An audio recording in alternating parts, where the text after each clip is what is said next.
Hello and welcome back to the Grimaldo Group, where we love helping families create wealth through home ownership.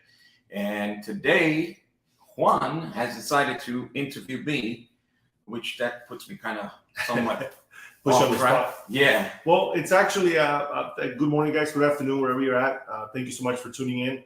And my name is Juan Grimaldo with the Grimaldo Group. And Angel has been with our team for almost 2 years, and he's an amazing friend, human being. Thank you. Thank you. And I'm grateful and blessed to have him in our world and in our life. So I've been thinking about it. He interviewed me at one point, and I wanted to do the same thing with him. He's got an amazing story.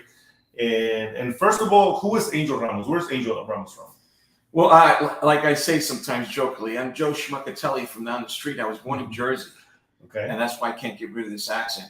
But I've been away from Jersey for quite some time because as a child, I also lived in Puerto Rico. So I speak Spanish as well as English.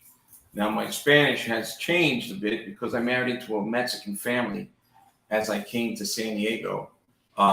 First as a Border Patrol agent, and then afterwards, after becoming a supervisor, I crossed over and became a special agent with Homeland Security and just developed myself in that world, more specifically in the narcotics investigations that I focused on.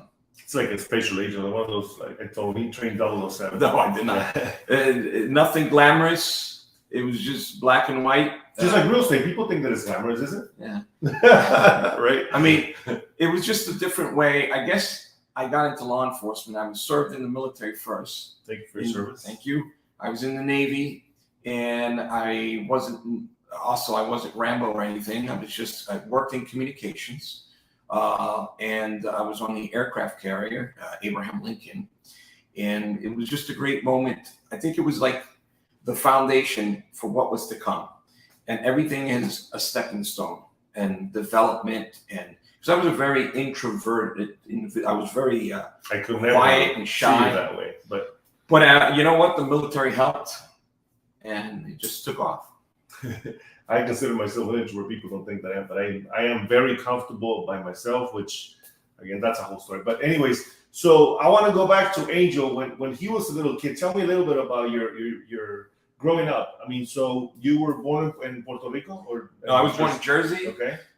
Big family, Hispanic family living in the inner city. I lived on the border of the Italian neighborhood and the Puerto Rican neighborhood, and they would have rumbles right in front of our house. So we really didn't have to watch TV. We had a 13-inch black and white TV with a hanger as the antenna, and then pliers, and then one of the kids in the house would be designated the remote.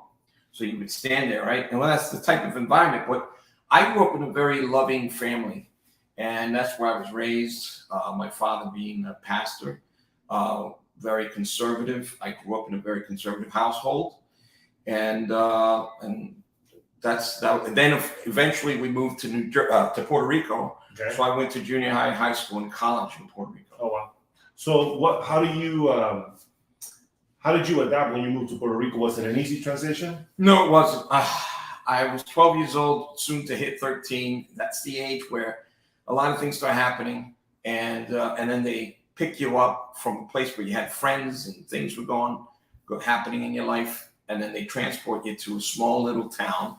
Oh wow! So it wasn't in the big city. No, it wasn't San Juan. It was a small little town called Hormigueros in Puerto Rico, and there was really not much, and so that was a shocker.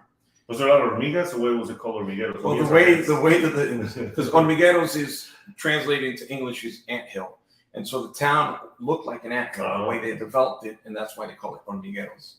Awesome. Nice town. Not much was happening. This was back in the early 80s, like 79, 80. And so it was just very laid back. Everyone knew each other, except me, because I was new. How was that? Was it so going from Jersey, which is a big city, very, like you said, there was rumbles, there was a lot of activity. Going to a small town in Puerto Rico, how was that? Was it a good experience? Was it what it was? It took a lot of adjusting on my part, especially like the school is now in Spanish. Even though I was born in a Puerto Rican family, but living in Jersey is different than being raised in Puerto Rico. So I had to learn the culture. It was a lot more than just eating rice and beans, right? You had that culture in the house, but outside it was different, right? So yeah, it was a lot of adjusting. Like for example, at the school, some of the kids would show up horseback riding from the countryside, and I'm like, where are they coming from, right? Where's the school bus? So then they knew that I was coming from the States, and so they would start calling me gringo, and I'm like, dude, I eat rice and beans too, you know. And I was going to ask you that because as we were little kids, bullying wasn't a thing. You either had to own it, man up, or they would just beat you, right? Well, I was bullied.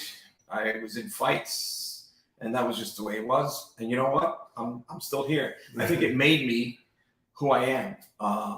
It wasn't watered down, so to speak. And so you have to be resilient. I mean, I remember growing up in the 80s, 90s. We used to. I went to like 7 different schools. Mm-hmm. So every time I went to a different school, I had to become friends with the bad kids because those are the ones that are gonna, beat you up. So I think being in real estate, like you said, everything's a stepping stone. Got me to be there, and I was curious to find out how that was for you.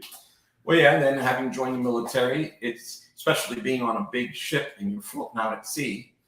You're kind of like in a floating prison almost. You got to learn how to network. Right. You got to learn how to develop yourself in that environment, and that helped me. And then after getting out of the military, I went to college using my GI Bill. And instead of becoming a school teacher, I went into law enforcement. That's where I joined Border Patrol from Puerto Rico and was stationed in San Diego, and then just moved on to investigations in San Diego. And I had the opportunity to travel abroad, like Latin America and different parts of the United States. And I've developed friends, relationships throughout the years that to this day I still maintain. Some are overseas, some are here in the United States. And so it's great to have developed this network of people, so to speak. So do you want to say that because you went to different places, you had to adapt and overcome, which is one of the words that you mention all the time, or one of the phrases you mentioned? Do you think moving from place to place gave you the opportunity to be open and not just be shy when you went to place? Because you mentioned you were an introvert. Yeah, I was. In the military, that's when I started. I challenged myself. Just to get into the military was a challenge. And that's where I started learning. You have to challenge yourself. You can't necessarily, I guess I said you can't, but you certainly can if you want to. You can accept yourself and simply say, this is the way I am. But you can also look in the mirror and kind of conduct a self-analysis, and based on a lot of factors, you can start making the decision, I don't like this particular area of my life. I need to make changes. You have to recognize that you do need changes. Yes. And then you have to find a way to implement those changes to create a positive impact in your life.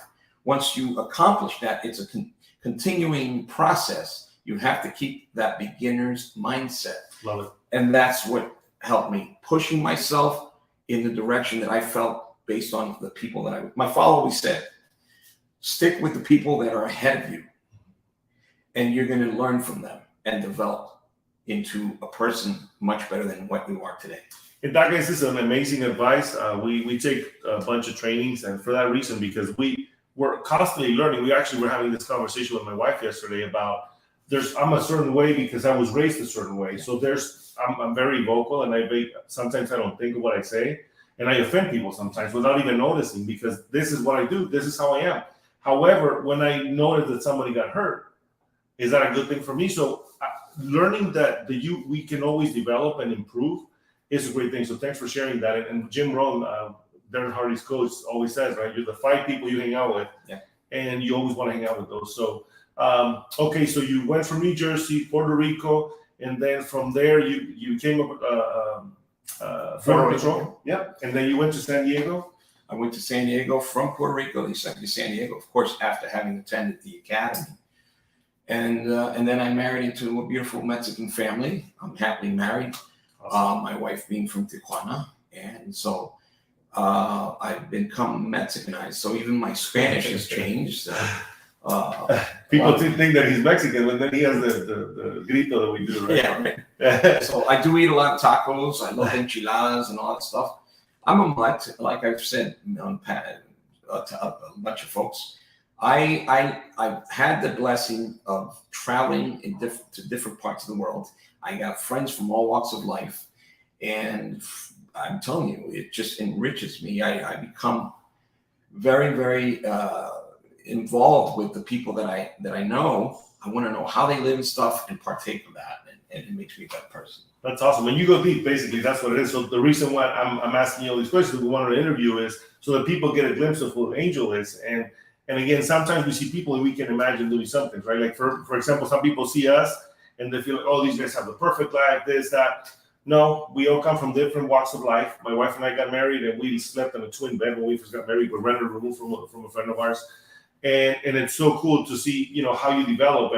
And again, the reason I want to interview you, and I think you're an amazing and also a very interesting person. You've been all over the world, and I see that how the cultures that you've lived in make you to adapt easily. Do you think that's true, or? I believe so. I mean, again, like I went to Korea twice, and I would go into the local neighborhoods, be it the churches or where people are sitting around and maybe at a park, and I try to establish conversations, and then you start learning from people. It's just communication, good interpersonal skills, and learning and reading about how can I become better at speaking. Right. And then you have to push, because you can read all the books you want. Oh, yeah.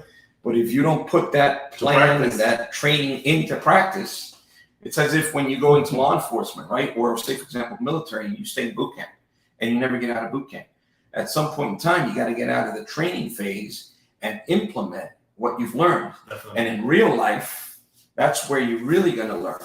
Yep. So you take theory and you implement. So with real estate, you take the real estate training to get your license, and then you come out to the real world and you have to put forth the effort to develop yourself.